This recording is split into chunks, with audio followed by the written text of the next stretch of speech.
Amigos que gostam de conversar em tempos interessantes, incertos, implacáveis.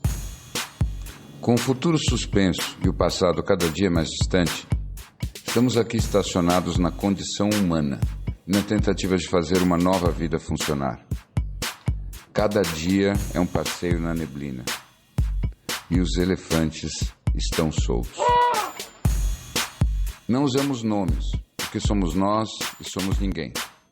O que importa é a conversa e a vontade de gerar alguma luz. Quanta coisa, né? Assim, agora o das crianças perdidas, realmente, são tantos assuntos ali, né? Nossa Senhora. Assim, não dá e nem... da ayahuasca, hein? E o da ayahuasca. Você viu Assim, quanto eles fazem? Como é um caso extremo o uso da ayahuasca ali, né? Exato. Não é um negócio cotidiano. O indígena fala, é uma bomba nuclear para... Então, eu acho que esse é um tema muito forte, né? Que é um tema que está me deixando quase que concentrado, que é o quanto que a facilidade de acesso é uma faca de dois gumes. Porque a facilidade de acesso é a possibilidade mesmo das pessoas poderem fazer e se transformar como antes poucos podiam, porque poucos tinham condições de saber que aquilo existia e tudo mais. Mas, de outro lado, a facilidade também é a última barreira, é a última miragem, porque aquilo que você acessa fácil é muito difícil você usar para transformar na profundidade que toda transformação verdadeira exige. Não existe transformação fácil. Você tem acesso à experiência, acesso à informação fácil. Mas a transformação mesmo, ela é difícil. Então, fica aquela coisa, será que é tão ruim quando o acesso é difícil? Eu fico pensando nisso, quando você tem que fazer um super esforço, um sacrifício pessoal para ter acesso à informação, ao professor, à experiência. Você está se referindo às plantas de poder? Eu estou me referindo às plantas de poder, eu estou me referindo ao quanto, quando eu era garoto, se você queria virar um terapeuta, você tinha que ficar ralando durante 10 anos, fazendo terapia 3 vezes por semana, com terapias caras, com caras que quase não explicavam nada para você. E hoje em dia você faz cursos via Instagram, internet, não sei o quê, faz alguns retiros divertidos num lugar bonito e você já se considera uma pessoa habilitada, já se transformou e pode transformar os outros e tudo. É maravilhoso, mas existe algo que eu não vou nem dizer que é da natureza humana, eu vou dizer que é da natureza da vida, que é aquilo que realmente tem valor é aquilo que é difícil. E essa dificuldade, se ela não está no começo, ela vai aparecer no fim. E eu fico um pouco preocupado, às vezes, que a gente queime fichas muito valiosas com um excesso de facilidade. E que depois a nossa alma não consiga mesmo pegar o embalo daquelas experiências transformadoras e fazer disso aquilo que é necessário. Então, por exemplo, a gente estava falando agora há pouco, né, de novo, daquele documentário das crianças perdidas e de como os locais, né, os indígenas, né? Os indígenas, os nativos, eles quando vão usar a ayahuasca, para eles aquilo é a bomba atômica. E é como se fosse realmente a última coisa. Então, ali tem que acontecer aquilo que precisa acontecer. E eu não tenho nenhuma dúvida de que metade do efeito de você tomar ayahuasca assim vem da própria atitude de que essa é a última bala na agulha, essa é a bomba atômica, depois disso não tem mais nada. E como, ao contrário, a gente pode estar se fazendo um desserviço quando a gente diz, quer saber? acho que chegou minha hora de tomar minha ayahuasca também. Nessa tonalidade, nesse teor emocional, o que eu acho que acontece muitas vezes é que boa parte daquilo que você pode depois trazer para o teu caminho de transformação fica diminuído. Fica diminuído porque a tua maneira de chegar nessa história foi meio assim, quer saber? E esse estalar da língua na boca já é a grande chave para mim de tudo. Tudo aquilo que a gente faz na base do... Né? Uhum. É como se a gente se entregasse a mais uma tentação. Então, quem sabe, minha vida está tão chata, ou minha vida está tão difícil, ou isso eu não consigo resolver. Deixa eu tentar isso, vai. Uhum. Eu tenho a impressão que é legítimo. Eu não estou criticando ninguém que faça isso. Eu só estou fazendo uma observação e uma reflexão sobre será que a gente muitas vezes não está usando um canhão para matar os nossos mosquitos? E aí depois a gente está desperdiçando o impacto e o efeito do canhão. Não sei se eu viajei demais. Dessa perspectiva que você estava trazendo, que é desse documentário que a gente estava falando, das crianças perdidas, é muito interessante, porque realmente tem detalhes muito, né? Eles falam, né, que eles só o Aihé, né, que é o que eles chamam de ayahuasca, lá tem outro nome, que poderia salvar as crianças, e é o último, e eles fazem eles falam desse, né, do quanto é potente e importante, né, dessa história da bomba nuclear. E o mais interessante que eu achei que eles pedem para o exército trazer o ayahuasca para eles de helicóptero. Que é muito boa. Não é só assim, que interessante que é isso, né? Como se eles estivessem pedindo a permissão. E o que eu acho mais interessante é que o exército traz, né? Então chega a ayahuasca de helicóptero para eles. Enfim, depois vale muito assistir quem não assistiu ainda.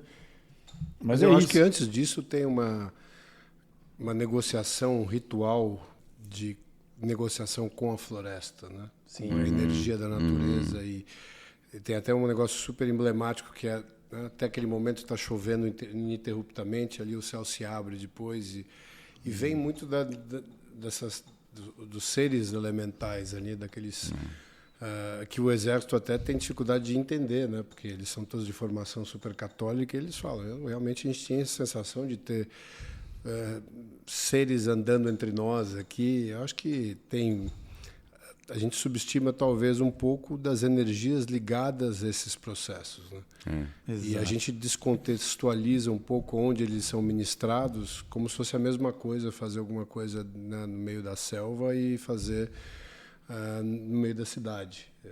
Eu acho que tem talvez aí alguma coisa para se observar na forma como isso é ministrado. Mas enfim, não sou um especialista na área, só me chamou a atenção os nativos tão ligados diretamente no processo, terem tanto cuidado em acessar uma medicina tão poderosa.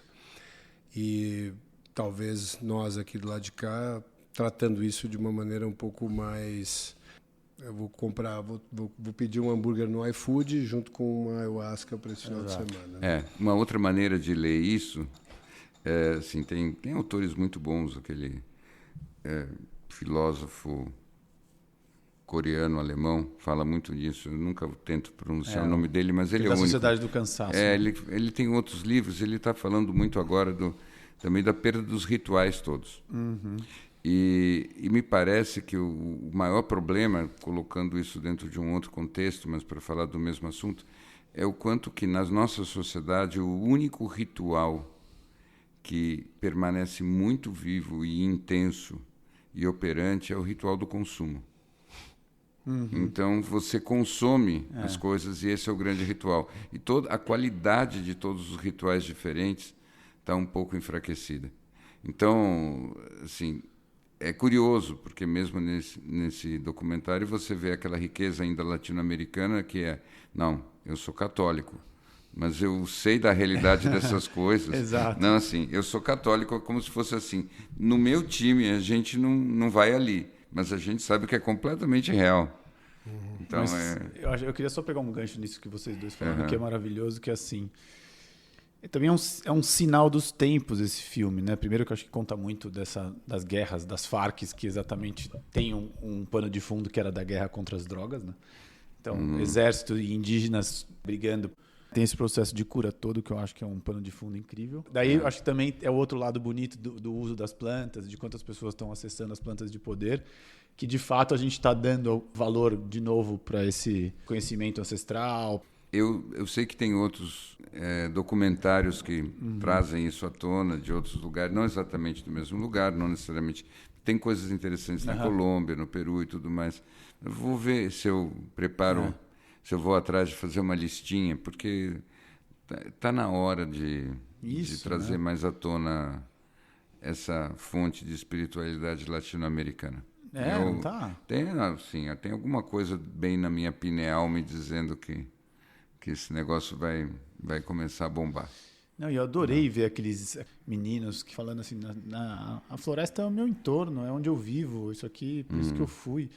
E do desapego deles de ir passar 40 dias no meio da floresta atrás daquelas crianças, realmente é um negócio... uns símbolos, né? Assim, então, eu tenho muita clareza de que, no fundo, a razão de todo esse documentário é a mesma razão que nos leva a fazer todas essas buscas e práticas e retiros e cerimônias ou consumos de substâncias, que é sempre resgatar a criança perdida.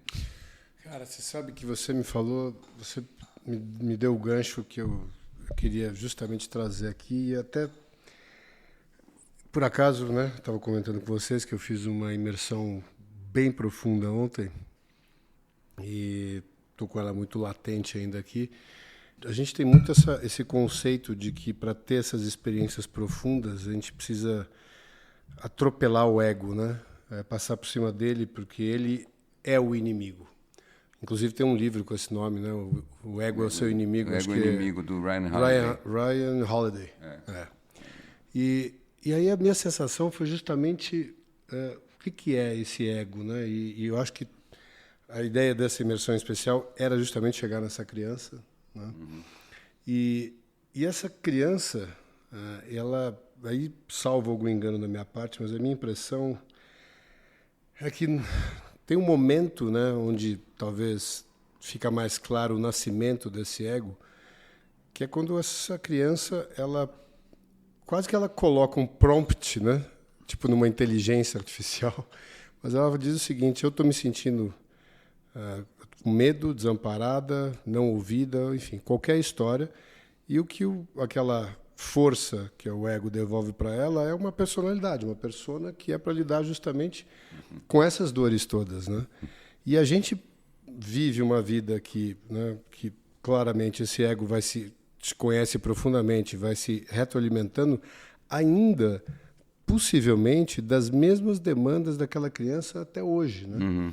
É como se você tivesse uma criança presa numa cela e a interação dela com o mundo externo fosse através daquela ferramenta chamada ego. E aí a gente pega seu primeiro grande amigo imaginário, né? E você diz o seguinte: eu quero destruir esse amigo que teve comigo o caminho todo, porque eu quero chegar no lugar da origem. Pô, será que não tem primeiro um processo de uma gratidão profunda a esse ego? Será que você não tem que andar de mãos dadas com ele para chegar de volta onde isso começou? Essa foi a sensação que eu tive nessa imersão. E eu acho que eu tenho a impressão que quando você chega nesse lugar, você consegue desenvolver uma compaixão profunda, porque você se dá conta que você está realmente conversando com as crianças de todo mundo. Que lindo isso. Não, eu quero falar sobre o que você experimentou e sobre o que você disse agora, da precisão psicológica do que você disse. Hoje o negócio é psicologia pura. O que você descreveu é exatamente o processo que está num livro de um cara chamado Donald Cowshed. Ele escreveu esse livro em 1999 e talvez tenha sido a última contribuição junguiana relevante nos últimos 20 e poucos anos. Acho que nada se acrescentou de importante. Se chama O Mundo Interno do Trauma. E eu acho que você vai se identificar muito com a síntese que eu vou fazer do livro dele. Ele explica o seguinte, que quando a criança é traumatizada, o trauma dela é esse abandono ou seja, ela não tem as instâncias e as figuras que estão ali capazes de oferecer para ela proteção e segurança. Então, o que ela faz? Ela, não tendo essa segurança a partir do instinto, que seria a relação com os pais ou com a família, ela acessa a busca dessa proteção direto pela fantasia, pelos arquétipos, como dizem os junguianos. E isso gera a criação e a relação especial com um amigo interno, que é um daimon, ou um demônio. E essa figura, ela tem poderes arcaicos e superpoderes, de certa forma. E ela não é completamente humana. Ela é como se fosse um monstro devotado à proteção dessa criança. E esse monstro existe apenas para proteger essa criança. E a diretriz dele é: a criança não pode entrar em contato com o mundo, porque o mundo é perigoso demais para ela. Então, quem vai entrar em contato com o mundo é ele.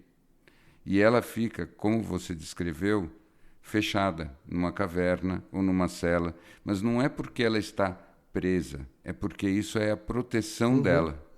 E a grande questão é que isso, quando acontece numa tenra idade, e é normalmente aí que a coisa se monta desse jeito, quando o ego vai amadurecendo, ele, na verdade, ele amadurece contaminado por essa figura. Porque na psique, as instâncias, elas se contaminam e se misturam. Então, aquilo que a gente está chamando de ego, na verdade, nesses casos, não é o mesmo ego de todas as pessoas. É um ego que, no fundo, tem superpoderes, mas também não é completamente humano. E ele, portanto, ele nunca desliga. Ele tem uma força infindável e ele está ali sempre fazendo aquele processo e ele não larga de forma nenhuma aquela criança. Uma imagem na literatura para isso é o Caliban com a Miranda, que é da Tempestade do Shakespeare. Então a princesa acaba na ilha e tem um cara que é um pastor meio monstruoso, que é o Caliban, que resolve cuidar dela e leva ela para a caverna e ele não deixa ela mais sair. Porque, na verdade, ela tem que ficar ali intocada. O problema é que quando nós fazemos isso por causa dos nossos traumas com a nossa criança interior, essa criança, ela não se desenvolve do jeito normal. 2, todas aquelas experiências importantes que precisariam da presença da nossa criança na vida, elas ficam prejudicadas, elas ficam diminuídas, elas ficam enfraquecidas, porque a criança só assistiu, mas ela não estava lá. Né? No máximo, ela tem um vidro, uma janela na cela dela, e ela vê essas coisas através do vidro. Então, a grande questão é que, e isso o Carl Shedd é magistral ao falar, é que não é para você olhar para esse daimon como se ele fosse um monstro que aprisiona a criança. Ele existe para proteger a criança e ele é completamente devotado a ela. Então, tudo começa justamente nesse processo de gratidão em relação a essa instância que protegeu a criança o tempo todo. E tem toda uma negociação para fazer no sentido de dizer: escuta, você pode agora ficar ao lado, vamos deixar a criança entrar em contato com o mundo, não é perigoso demais. E, na verdade, nesse processo, você tem que cuidar da angústia do daimon, porque é ele que fica apavorado de ver a criança se soltando. Eu consigo ver claramente esse lugar da angústia do dragão aí. Porque é aquela sensação... E eu acho que quando você tenta, nessas experiências, pular o dragão, o que acontece é que, no momento seguinte, ele tem... É o que é chamado backlash do ego. Né? Ele vem porque ele entende que ele tem que proteger a criança até dela mesma. E que esse movimento que ela está fazendo é um movimento que pode ser super perigoso, oferecer uma série de riscos para ela. Então, ele tem que voltar com uma força ainda redobrada. Isso. O que me deu esse pessoal que fez essa imersão, que, enfim, depois a gente pode até desenvolver no futuro sobre o trabalho deles, eles propõem um trabalho diário na sua meditação de trazer devagar essa criança para fora da cela. E devagar fazer pequenos eventos assim na sua cabeça, fantasiosos que seja, para trazer ela para uma mesa, brincar com essa criança, começar a dar um espaço, porque existe uma defasagem muito grande das informações que o ego trabalha hoje, ainda muito tem um update quase desse software para fazer. De que aquela criança, talvez, na medida que ela vá amadurecendo nesse lugar de ter voz, de ter espaço e tal, o ego não precisa mais ter este nível de proteção e você começa a ter um pouco mais de equilíbrio, né? Então, quando você fala, vou quebrar um padrão, você imaginar que você vai quebrar um padrão de fora para dentro é muito complexo, né? Porque o que é o padrão? O padrão, eu acho que é um movimento entendido que dá algum benefício, ou parece dar algum benefício a quem está comandando. Então, a quebra daquele padrão precisa sair de quem está emanando esse sinal de que aquilo é um benefício para dizer que tem alguma coisa melhor que aquilo. Perfeito. Para mandar e aí sim o ego entende. Agora, se você fizer um negócio que é sempre um choque, né? Sempre uma batalha de frente com o ego, eu tenho a impressão que no tempo é muito difícil você ganhar essa batalha, né? Porque ele é um camaleão. E ele te conhece, assim como uma inteligência artificial vai conhecer, tão profundamente que ele vai conseguir se adaptar a qualquer nova situação, a menos que a origem venha por esse upgrade. Faz sentido? Não, até onde eu aprendi na minha experiência é exatamente isso. Isso nos possibilita corrigir duas confusões. Primeira confusão, a gente fala muito do ego, mas, na verdade, muitas vezes a gente está misturando o ego, que em si é uma instância que pode ser flexível, saudável e é necessária, com componentes que têm a ver com esse dragão, como você chamou, eu chamei de Daimon, que simplesmente são de outra ordem e que precisam ser humanizados. Então, os egos não são sempre monstruosos, né? Existe o ego menos contaminado pelo dragão e, portanto, é muito importante diferenciar o dragão do ego. Esse é um ponto. A segunda confusão que você tocou com muita propriedade existe aquele padrão que você muda porque você estava simplesmente rodando um programa errado ou um programa imperfeito e você substitui por uma versão outra, uma outra estratégia, um outro caminho adaptativo e você pode mudar do dia para a noite. Isso é um tipo de mudança, né? Agora, muitas mudanças dependem do processo, finalmente, de amadurecimento de partes de nós que ficaram atrasadas no desenvolvimento por causa dos nossos traumas. E essa parte não é tão rápida. Eu gosto de dizer para os meus clientes assim, que se você finalmente você está tirando da caverna uma criança de 5 anos, não se preocupe, se você tem 40, não é que você precisa de 35 anos, mas você vai precisar de uns 8 anos de trabalho sério para essa criança de 5 anos chegar na tua idade. Tá? Então, é aí, com todas essas novas possibilidades que a gente tem, muito maravilhosas e até meio dramáticas de crescimento pessoal e transformação pessoal, é aí que, para mim, continua existindo e sobrevivendo o lugar da psicoterapia mais tradicional. Na verdade, é ter aquela relação de acompanhamento do crescimento dessa criança. Às vezes, a terapia não é o lugar para tirar a criança da cela e para realmente fazer o dragão ou o daimon ou o que for ceder o espaço. Às vezes você precisa de uma vivência forte na vida ou uma experiência, um retreat, qualquer coisa. Mas depois o processo de pegar aquela criança e fazê-la se integrar na vida, esse é um processo lento e tem que ser lento mesmo. Porque cada vez que você leva a criança e força para ela numa experiência para a qual ela ainda não está pronta, você sabe o que acontece, né? Volta o dragão com tudo e disse: vocês me enganaram, vocês me garantiram que nada ia acontecer com ela, mas ela está aqui chorando, ela está angustiada.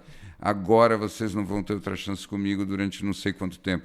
É isso. Então é uma negociação que você tem que fazer entre a parte mais vulnerável e e infantil e inocente que nós temos, porque é isso, né? É a inocência ferida, é disso que nós estamos falando. E do outro, a negociação com essa parte que é super poderosa, muito forte, mas que não é exatamente humana, porque ela não tem medida. Então ela funciona sempre no máximo da sua intensidade. Eu estou ouvindo vocês dois falarem sobre isso e eu gostei muito dessa confusão entre o daimon e o ego, né? Que a gente confunde um com o outro, que eles podem estar juntos e entrelaçados, mas podem não ser a mesma coisa. E eu pensei muito... Tem algumas pessoas que eu convivo, que eu já convivi, que eu converso, que tem uma armadura muito forte, que são muito embrutecidas no sentido de estar com essa carapaça tão dura que elas não conseguem acessar nem o que tem dentro, quiçá a ideia de que existe uma criança lá. Inclusive, se você falar que existe uma criança, a tua opinião já é desvalidada imediatamente por essas pessoas, de tão desconectadas com qualquer questão interna elas estão. E o que eu percebo ao longo da vida, porque essas são as pessoas mais duras, mais difíceis, até com questões de também, obviamente, não conseguir se conectar com o outro. E ao longo da vida eu fui tecendo uma métrica empírica minha de que essas são as pessoas mais sensíveis que eu já conheci. Quando, com o tempo, eu consigo entendê-las e ver que tudo é uma grande proteção. Vocês sentem isso ou isso é só uma alusão minha de que, no fim, quanto mais sensível você for, maior vai ser o dragão para te proteger? Posso? Deve. Eu acho que eu vou falar de um lugar de muita propriedade, porque eu estou falando de mim. E eu acho que dificilmente, eu particularmente conheci poucas pessoas com uma armadura tão espessa como eu tive por muito tempo. E eu acho que é um negócio que no tempo, claro, vai pesando muito. E acho que todo o trabalho que a gente faz é tentar achar um ângulo onde você tem uma negociação interna com esse Diamond que você falou, que deixa experimentar um pouco como é abrir um pequeno orifício nessa armadura que fica geralmente ali na linha do coração, para ir devagar sentindo se é possível, né? Porque uma vez que, como você falou, uma vez que você experimenta essa sensação e consegue separar o que é uma ameaça de uma aventura ou de uma experiência que te transforme, te dá vontade de sentir mais daquilo, né? De experimentar mais aquilo. E claro que depois vem todo um processo e aí que eu acho que o Diamond trabalha, como você falou no início, Bi, de rapidamente repor, né? De tentar entender que aquilo é uma situação de risco assimétrico e que tirar aquela armadura é um perigo incrível. E, claro, é muito comum desse arquétipo que você falou, Snow, pelo menos eu tenho a experiência de que focar muito no resgate do outro, né? Para você não precisar muito olhar para você. E se distrair muito nesse processo. E tem até um livro que a gente já falou dele aqui, que chama O Cavaleiro Preso na Armadura, que é um livrinho pequenininho que vale a pena ler, porque é aquela história que vira quase uma segunda pele, né? Mas é óbvio que tem todo o sentido que você falou, na medida que, quando você tem muita sensibilidade, aquilo é praticamente a flor da pele, tudo aquilo que acontece. Então, para você lidar com o que é, teoricamente, os perigos e as ameaças do mundo, é quase que como é que eu faço para não sentir, né? E esse processo todo de desconstruir essa armadura para passar a sentir, ele é de uma negociação permanente com esse Diamond. Por isso que eu digo que é muito difícil você imaginar que você vai arrancar essa armadura e deixar aquela criança, ou seja, um adolescente, seja o que for, de frente para todos os perigos, né, que ele enxerga de uma hora para outra. Eu não vou dizer que é impossível, claro, mas ele pediria um cuidado que eu acho que não cabe num evento só, né? Então, eu acho que o trabalho que funciona é esse, dessa negociação diária, de muita gratidão, né, por que aquela armadura serviu durante tanto tempo, e entender que tem um momento que você não precisa mais dela. E é uma conversa diária, é uma rotina quase. Para mim também é isso, eu só queria acrescentar uma dimensão de complexidade que a gente tem que ainda lembrar em tudo isso, né? esse daimon, por que eu chamo ele também de demônio? Porque ele, com a melhor das intenções, ele tem uma diretriz primária, que é assim, ele tem que ser infinitamente forte. Então, força, poder para ele, em qualquer forma que seja, tenha afinidade com a natureza dele, porque não são todos iguais. Essa força, ela tem que estar lá o tempo todo. Então, assim, eu tenho que ser o mais inteligente, ou eu tenho que ser o fisicamente mais forte, ou eu tenho que ser o mais rico, ou eu tenho que ter o máximo de recursos para defender essa criança que é o meu objetivo. E nesse processo, nessa diretriz, é aí que a nossa alma faz alianças com o mal. Porque o mal é uma energia que oferece justamente isso, a miragem do poder sem limite, a qualquer preço. Tá? E a dimensão que, para mim, eu acho mais impactante de tudo isso é que nós precisamos lembrar do seguinte: nós estamos falando aí como se fosse um indivíduo, uma pessoa, e, de repente, quando se faz uma imersão, como você fez, você está num lugar protegido, com pessoas que te ajudam e estratégias várias, e você está ali, e, de certa maneira, você está num pedaço do mundo muito especial, preparado para cuidar de você naquela hora. Agora, chega segunda-feira, você está no mundo, e nesse mundo você está cercado de pessoas que têm traumas equivalentes, maiores às vezes, ou tanto faz, mas que têm os seus demônios e as suas armaduras, e o convívio com as outras pessoas é muito mais parecido com uma final de Super Bowl do que com um recreio de crianças felizes brincando aos 5 anos de idade. Então, ainda por cima, você ainda tem que negociar o fato de que o mundo é perigoso mesmo. Então, não é uma simples ilusão. E você, agora que você descobriu que você tem uma criança interior inocente, que ela estava ali trancafiada, não adianta você pegar e soltar ela brincando e cantando cantigas de roda pela rua, porque você não vai se dar bem. Então, esse jogo é um jogo complexo, porque, em última instância, nós todos temos que ser resgatados. Você acha que, no fundo, todo mundo gostaria de sair desse lugar de duelo e falar, olha, se você guardar a sua armadura, eu guardo a minha e vamos tentar conectar de um outro lugar? É o que a gente vê nesses... Essa é a maior certeza que eu tenho na vida. É a maior certeza. Que a verdadeira arte é você criar esse momento onde as pessoas, com um sorriso, guardam a espada, guardam a armadura, porque estão vendo que você também faz isso. E aí os seres humanos se encontram, e aí a humanidade vive o milagre que é a humanidade. Por isso que eu sou obcecado por pessoas conversando, trocando e se encontrando. Eu não acho que um ser humano é um ser humano de verdade quando ele está sozinho.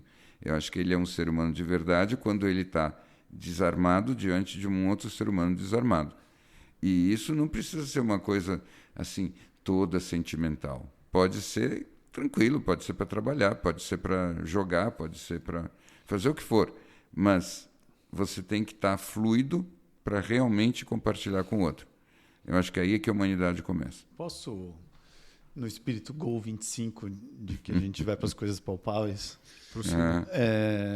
eu queria investigar um pouco essa ideia de que essa criança tem que, segunda-feira, lidar com o mundo mais selvagem e com pessoas mais traumatizadas no dia seguinte. Eu adorei essa ideia do desarmar o outro, né? Que seria o ideal. Eu entendo que tem um caminho bem interessante aí, mas como é que seria essa ideia da gente... Hipoteticamente, você tem uma compreensão numa imersão dessa de que, sim, pronto, eu rompi minhas armaduras. Qual seria o caminho ideal? Você vai de peito aberto com a criança exposta e você, com essa compreensão de mundo que você já tem ao longo da sua vida, e você fala, bom, eu entendo que flechas vão vir e eu vou deixar, não vou reagir, que venha como vier, então eu vou confiar nas pessoas, eu vou acreditar que tudo vai funcionar. Ou não, o outro caminho talvez seja você manter um pouco esse véu meio aberto e você ainda manter algum nível de filtro, porque, para mim, aí tem um dos dilemas mais específicos da vida de todo mundo, eu acho. Fala você. Começa você, então. Olha, para mim, Você me ativa, assim. Para mim é óbvio... Eu percebi. Não, é óbvio, Snow, que cada caso é um caso. Essa é a arte, tá? Então, com algumas pessoas, mas de qualquer maneira, se você chegar simplesmente como um Forrest Gump, só vai funcionar com aquelas pessoas exatas que estão ali para serem desarmadas porque você é um Forrest Gump. Então, o que você disse é, sim, a melhor abordagem em alguns poucos casos. Dependendo do ambiente que você está, o que você precisa fazer é ficar muito na sua, mas introduzir o humor, por exemplo. Você começa a fazer a pessoa rir, e para algumas pessoas o humor é uma maneira da armadura começar a se dissolver um pouquinho. Para outras pessoas, você fala de alguma coisa como uma capotagem na reta. Uhum. E aí a pessoa sente que ela pode se desarmar porque ela também vive capotando. Mas cada caso é um caso, ou seja, não tem uma fórmula direta. E na maior parte dos casos, se você resolve simplesmente ser como eu disse, o Forrest Gump, o inocente que vai ficar ali levando flechas, o problema não é nem só que você não vai entrar em contato verdadeiro com a pessoa não vai se identificar com você o suficiente para realmente estabelecer uma relação. A relação parte do pressuposto de que a pessoa identifica algo dela muito vivo e importante em você. Se você simplesmente aparece diante dela com aquilo que ela quer negar, você não vai estabelecer uma relação. Interessante isso. Eu acho que, tentando ir até na linha do que você sempre trouxe do Joe Dispenza, e acho que um pouco das coisas que a gente entende de neuroplasticidade e como essas relações vão mudando na medida que um dos elementos muda a forma como ele enxerga a relação e como aquela empatia que a gente sempre lembra aqui vem muito do lugar de não necessariamente concordar com o outro, mas entender de onde ele está vindo, que de certa forma muitas vezes é enxergar a criança do outro. Uhum. E que quer ser ouvida. Então está ainda se manifestando ali na sua frente alguém que precisa não ter o teu suporte, o teu apoio, mas precisa saber que você sabe de onde ela está vindo e o que é importante para ela. E eu acho que a prática desse lugar, de você desconstruir a tua intenção e de resultado daquela interação, começa a criar um canal de comunicação que mexe na neuroplasticidade profundamente. Eu ainda acho que tem um aspecto físico, lendo ali um pouco do que... Eu estava conversando com o Bia semana sobre o Rovelli, sobre o Thomas Campbell, né, que fez o Rovelli escreveu aquele A Realidade Não é o que Parece, e o Campbell estava falando daquele teoria de tudo, né? E eu acho que nesse momento quase que esta intenção rearranja os átomos. E eu acho que eu tenho a impressão que a intenção é a energia que cria essa situação na medida que você muda a perspectiva não do resultado que você quer ter, mas da conexão que você quer ter com o outro. Uhum. A forma dessa conexão. Uhum, uhum. Eu tenho a impressão que o que você está trazendo é a dimensão complementar do que a gente estava falando, que era pura psicologia até então. Você trouxe a dimensão complementar. Eu colocaria assim: no fim do dia, essas estratégias todas e grande parte da terapia é para o daimon, tá? É para que o daimon possa substituir o estado de alerta dele por paz. Quando o daimon está calmo e em paz, a criança naturalmente vai se expressar quando ela tiver que expressar. Não é que ela tem que estar... A gente não é só a criança e não é só o daimon. A gente tem muitas facetas.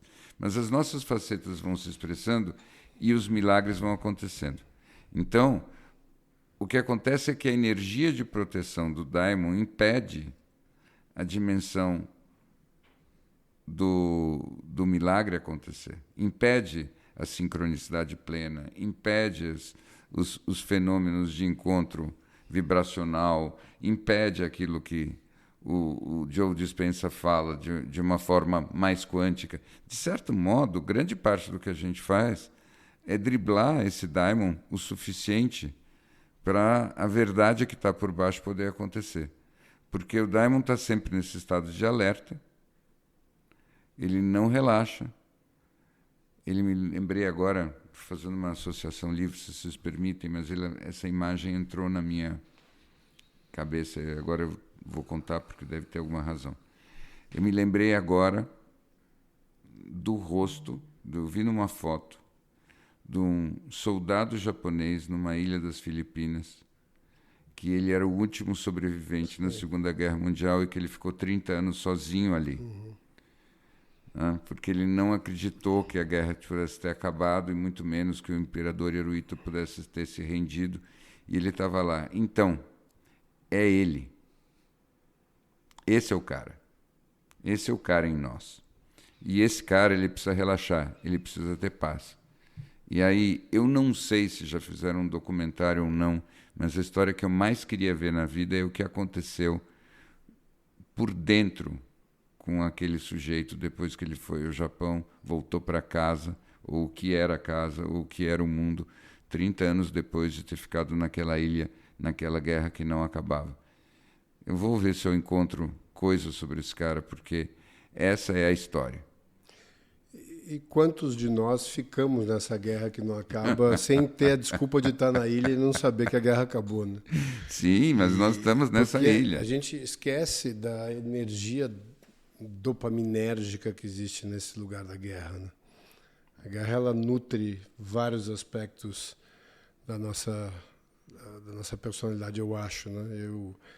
E te dá muitas vezes sentido de vida, né? Acho que até eu sei que o Bi não é um super fã do Hawkins, né? Mas naquela escala de energias, né? Que ele diz, muitas vezes para o cara sair de um lugar de uma profunda depressão, a primeira coisa que ele precisa é de uma guerra. Ele precisa de uma guerra que é a energia disponível mais simples para ele se ancorar para sair do lugar de... Porque é aquilo ou o buraco. Inclusive isso psiquiatricamente faz todo sentido e psicodinamicamente também, tá? Então, assim, eu reclamo do Hawkins em alguns detalhes, mas ele muito mais está certo do que está errado, tá? Quero deixar isso registrado em ata. Eu sinto que o Hawkins vai voltar a dormir depois dessa afirmação. Onde quer que ele esteja, mas só completando, assim, nada tira alguém da depressão igual à expressão da raiva.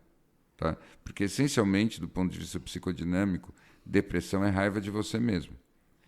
E você está num curto-circuito, porque você está com raiva da mesma pessoa que é o alvo da sua raiva.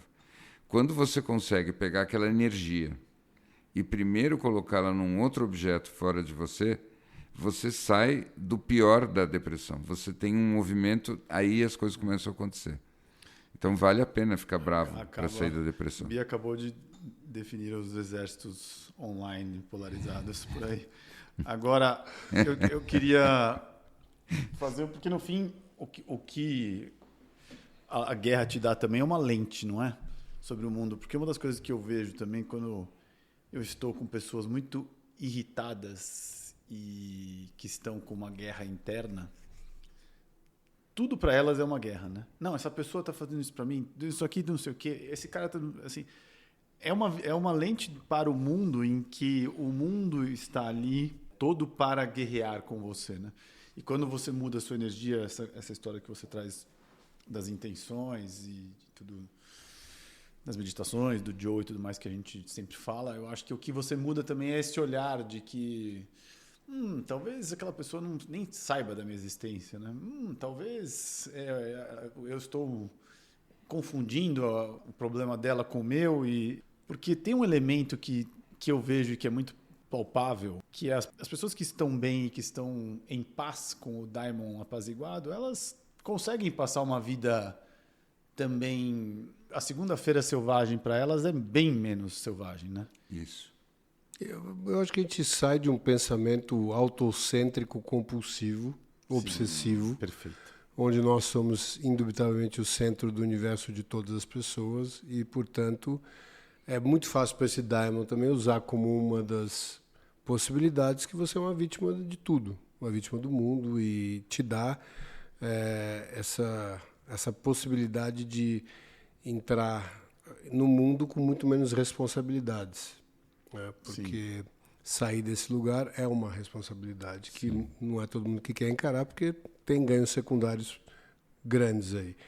É uma coisa que até a gente falou, acho que no último episódio, né? Muitas vezes você usar o passado como uma justificativa para o teu presente. Isso. Agora, eu acho que nós temos um momento muito bom, já que nós estamos amarrando pontas nessa conversa de hoje. Né? Eu tenho a nítida sensação que eu tenho é que tem pontas soltas para minha cabeça de uma centena de conversas que a gente está finalmente conseguindo atar aqui. E eu acho que esse é um momento muito bom para entender um aspecto essencial da história. Nós estamos aqui falando de uma polaridade, no caso a polaridade entre o daimon e a criança, que são inseparáveis, de certa forma, quando a gente viveu o trauma. E ela reflete uma polaridade de várias outras. Então, quando você está muito traumatizado, tem uma parte de você lá dentro que está sempre infantil e inocente e com medo de aparecer, e outra parte que é excessivamente forte e defensiva e que está sempre num estado de guerra. Mas, para a gente poder mexer nisso, para o daimon poder ficar em paz, para a criança poder começar a crescer, quem é que faz essa negociação realmente? Quem é que faz esse meio de campo? Quem é que faz esse trabalho delicado e gradativo? É uma outra versão de nós. Que é quem? Que não é nem o daimon, nem a criança. E isso nos traz para um ponto que eu acho que é muito central, e que você fala muito disso, quando você fala da testemunha. Nós todos, na nossa consciência, temos essa capacidade.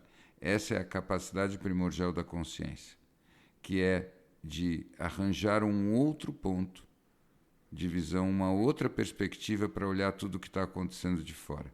A capacidade de testemunhar tudo do lado de fora é aquilo que pode nos salvar. E isso, tecnicamente, é a mesma coisa que um processo dissociativo. Por isso, muitas vezes, quando a gente usa técnicas, abordagens, instrumentos ou substâncias que geram dissociações, nós estamos facilitando a possibilidade de criar essa testemunha neutra que pode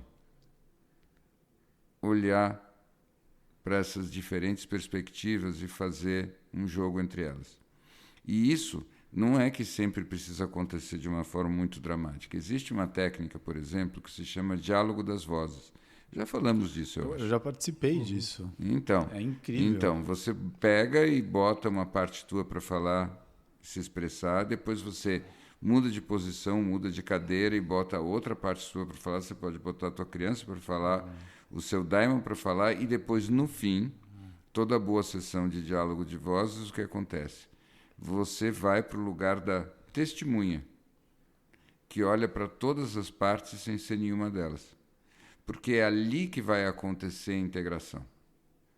Então, existem dois tipos de dissociação. Existe a dissociação que é um problema, que é assim, você sai fora por dentro e nem olha para aquilo que está incomodando e vivo, e aí então é como se você fosse uma lagartixa que está presa pelo rabo, então você deixa o rabo e foge, né? E as pessoas fazem isso muito. Mas existe a dissociação positiva, construtiva e integrativa, que é você sai fora para olhar e acolher e aceitar tudo aquilo que está acontecendo nas suas várias facetas. Porque nós somos todas essas partes e muitas outras que nós nem sabemos, e nós não somos nenhuma delas ao mesmo tempo. Então é tudo um grande jogo de espelhos que, quando a gente vai integrando, nos transforma em alguma coisa completamente ofuscante de luz que merece uma descrição mais interestelar. Isso não é Kabam, não. Não, eu sei, eu só me empolguei aqui. Eu estava lembrando aqui que uma das dinâmicas... A gente participa de muita dinâmica porcaria nesse caminho do autoconhecimento, né? Todo mundo já passou por muita coisa porcaria, mas eu acho que uma das coisas mais legais que eu já passei na vida, que eu já vivi, foi esse diálogo de vozes com uma monja. monja. Lá na história do Jamie Will. Chama Diane Muncho. E ela desenvolveu um trabalho que chama Big Mind, Big Heart. Que era exatamente essa conversa, a voz do coração e a voz da mente. Foi uma das coisas mais incríveis que eu já vivi. E simples, né? E simples e realmente muitíssimo poderosa. Não lembro absolutamente nada, mas eu lembro da energia que foi incrível, assim, do quanto aquilo me tocou e eu fiquei com vontade de, na época, de até aprender a facilitar aquilo, porque era realmente uma coisa muito transformadora, foi transformador para quem estava lá. E é claro, quando você faz isso em grupo, fica mais forte. Mas é uma estratégia muito simples. É muito engraçado. Eu uma vez acompanhei um seminário que tinha o cara original que fez isso, porque a Diane fez umas modificações, ela até melhorou a coisa, mas o cara que desenvolveu isso originalmente, ele é um mestre zen, é um monge zen. É o mestre dela, exato. E ele gostaria que as pessoas acelerassem esse processo. Então, ele ia falando assim, agora fala essa parte de você vai falar. Agora essa parte de você. E depois de falar de várias partes, ele chegava, agora o Buda de você vai falar. E aí o Buda falava nas pessoas. E aí que era a coisa realmente fantástica e mágica. Porque, como eu gosto de dizer, todo mundo é o Buda, todo mundo tem o Buda. Então, quando o Buda das pessoas saía falando, elas ficavam completamente desconcertadas, porque assim... Como assim eu tenho tanta sabedoria? Como assim eu tenho tanto equilíbrio? Como assim eu tenho tanta equanimidade? E o que é pior, se eu tenho isso aqui dentro, por que mesmo eu vou ficar procurando o Buda fora? É incrível. Aí é muito curioso. E tem um quê de constelação aí também, não tem? Sim, tem um pouco. Né? Parece uma constelação interna, né? É uma constelação completamente interna. E eu acho que isso sempre foi a base da boa psicodinâmica, né? É um pouco da história do Siddhartha, né? Sim. Hermann Hesse mostrando ali o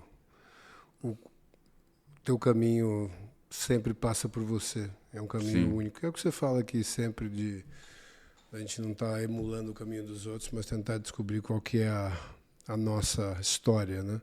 Mas acho que essas referências de experiências traz para a gente essa ideia de que a gente passa muito tempo buscando caminhos externos, né? E essa agência de turismo para viajar internamente é uma coisa que a gente tem que acessar um pouco mais, porque a gente, na verdade, eu tenho uma impressão de ficar muito nesse lugar de enxugar gelo, né? Porque você tem uma experiência direta dessa magnitude, Snow, que você falou, e você tem uma referência da energia do negócio, mas você não lembra do processo. Exato. Né? É muito interessante. Essa experiência direta, que eu acho que é aquele caminho que você já esteve ali um momento, então você sabe que existe. E ele está disponível para você acessar sempre. Só que, o que é a maldição da segunda-feira que você levantou aí? É a esperança de que isso magicamente vai se replicar diariamente sem trabalho nenhum. E você imagina que um padrão de uma vida inteira e uma construção desse Diamond que tem uma coleirinha de poodle vai ser seguro por essa experiência direta. Na verdade, eu acho que a experiência direta é a referência de um caminho que você deve revisitar diariamente. Sim. E acho que essa visita que nutre essa possibilidade de cada vez mais essa couraça aí se esvaziando. Essa é a minha sensação. Que é o que o seu amigo Joe Dispenza fala sempre, que é o show up. É você aparecer todos os dias com o teu ritualzinho, com o teu protocolo, com o teu exercício, de devagar, não através do ipom, mas com aquele carinho diário, e soltando milímetros. Né? Você falou 8 anos, eu vou torcer para ser um pouquinho menos. Mas é um trabalho diário. Porque o padrão, obviamente, é um padrão de vida. Né? Então, eu estava ouvindo esses dias um dos nossos últimos episódios, não lembro, em que você fala que talvez nos próximos tempos pessoa que a gente vai ter que mais usar os conhecimentos é o nosso filósofo Mark Manson, a sutil arte de dar o foda-se. E eu estava lembrando disso porque eu queria trazer essa ideia do quanto a gente vai ter que cada vez mais comprar o ticket para a nossa viagem interna. Porque eu senti agora em janeiro talvez uma das energias mais baixas no externo do que eu senti nos últimos tempos, assim. E eu não sei se eu também estou atraindo pares que estão sentindo a mesma energia, mas nas minhas conversas todas, todo mundo que eu conheço que está minimamente conectado e minimamente de olho no que está acontecendo nas energias do mundo, eu acho que chegou num ponto de fato em que olha e fala, bom, eu realmente não sei o que vai acontecer nos próximos 2, 3 anos num nível de dúvida muito, muito grande. Eu não sou um cara, nunca fui um doom gloom, um cara que sentiu muito fetiche pelo apocalipse. Não estou nessa energia, mas pela primeira vez, eu olho e falo, realmente tem muitas e muitas incertezas num nível... O dragãozinho do Bi, ele tem uma sensação de que sempre foi possível equilibrar muitos pratos.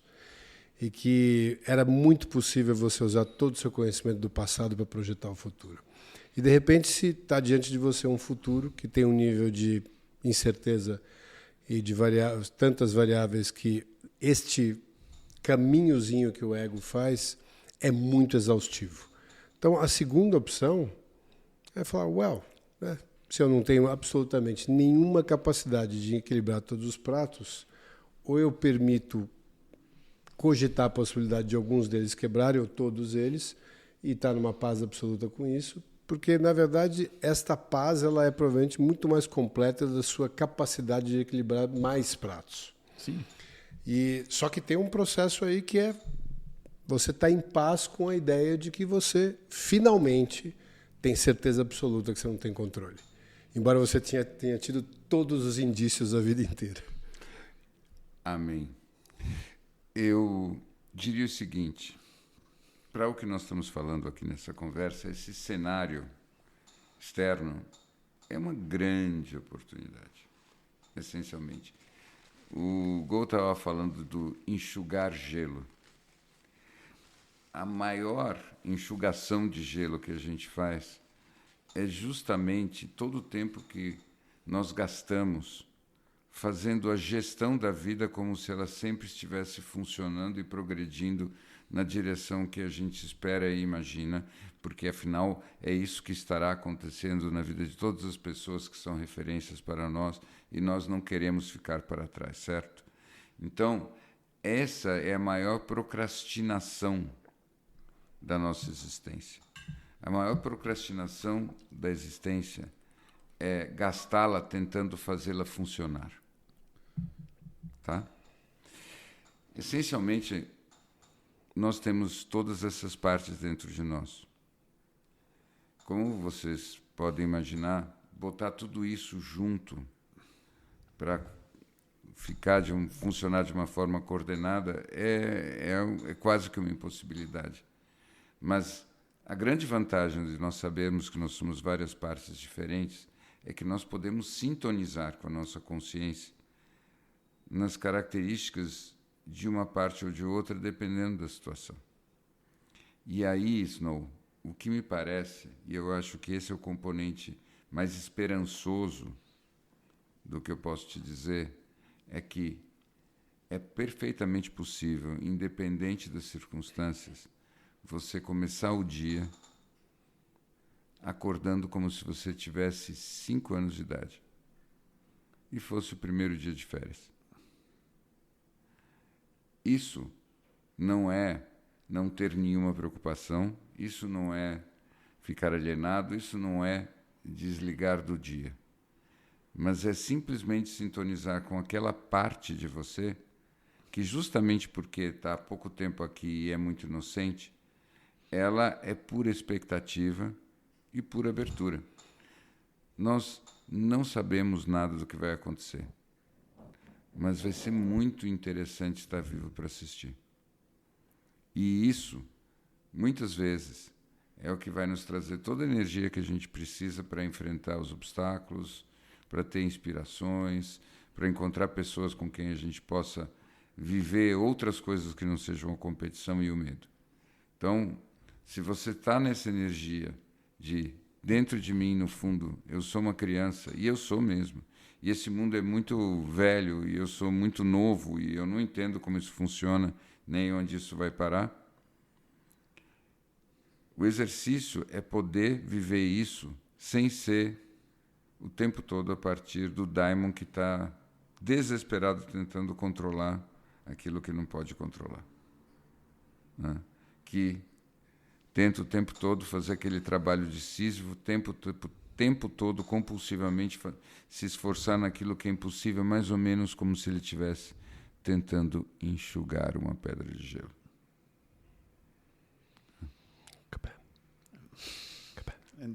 Será? Né? Vocês acham? Eu só queria fazer uma última pergunta. Você falou, uma criança que acorda cheia de expectativa. Acho que uma das coisas que eu mais treinei na minha vida foi acabar com qualquer expectativa. E isso chato. Nossa, funcionou para você isso? Cara, sabe o que eu acho que sim? Oh, meu Deus! Eu prefiro não opinar. Temos aqui um tema. Temos aqui um tema. Talvez para o próximo Eu acho que episódio. os nossos queridos não estão precisando de um espelho. Caso pé quebraram, fica pé na minha cabeça aqui. Não. Eu conheço você bem o suficiente para discordar visceralmente do que você falou. Mas eu me esforço muito para acabar com a Você está falando do seu gêmeo, não é você. Eu me esforço muito para acabar com a Mas eu achei até fofo ele falar isso. Eu achei. Porque talvez seja um comando que ele está dando pro Diamond dele. Diamond. Você não vai mais ter expectativa. Eu acho assim, na verdade, acho que a criança... Ele vai cortar tudo. A criança dele é hiperativa e o Diamond dele fica o tempo todo assim, baixa a bola, baixa a bola, baixa a orelha. Tapinha na orelha. Agora o Diamond dele fica cansado. Agora a hiperatividade da criança dele. Mas cara, eu passo minha vida fazendo gestão de expectativa. Mas acho que é um tema para o próximo. E agora... Stay all night and get high with your friends. Wonder why you don't get one thing done, and then you don't like the direction you are going to.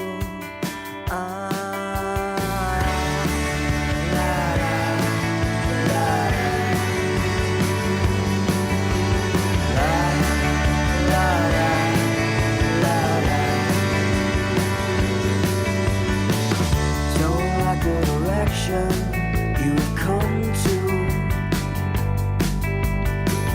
Now it has the attention that it used to. Stay all night with the TV and wide. Comfortable life ain't all it's cracked up to be. Don't like the direction you have come to. And it's easy to get